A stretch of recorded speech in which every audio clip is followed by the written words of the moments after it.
10 years ago, competitive gaming wasn't even really a thing. You would play for fun against your friends, maybe you would play for a cup of coffee or whatever you wanted. When I started playing, we've been fighting for 24 bottles of beer as the first place.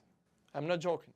Came from a community which had a whole lot of different games, and then they just came up with this wonderful mode. Like, it's just the simplest thing in the world to have Fortress versus Fortress and a couple of heroes in between.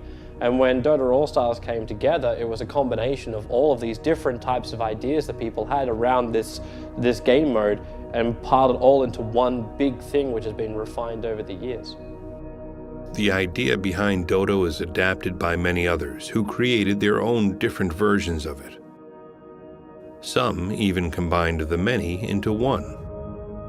But each of them only worked on it for a short period of time, leaving it for others to continue.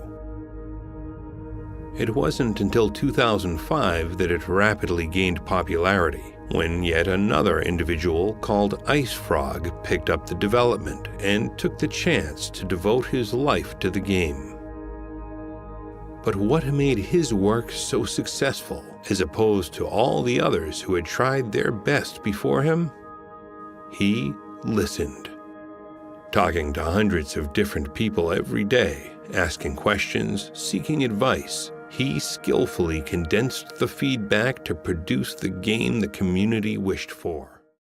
Really grew out a conversation between people on the Dota 2 team.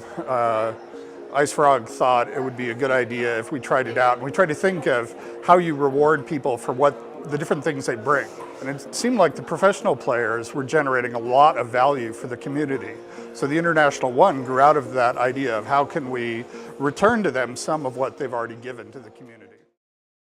The announcement that Valve made in August 2011 swept everyone off their feet. $1 million in prize money for the first place of a computer game tournament.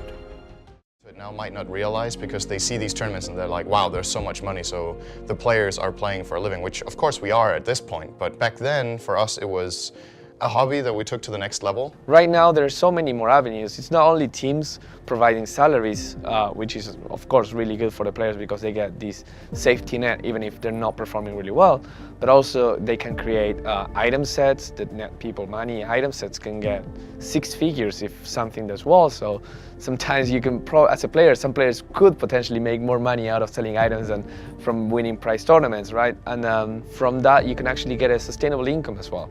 Dota started as an idea, a custom idea which developed into a community, which then developed into a competitive community, which has now developed into an industry. Nowadays you can actually make a living out of it. Player, organizer, whoever you are, if you want to be part of esports, if you're ambitious, you can actually make a living out of it nowadays. So it's definitely a success.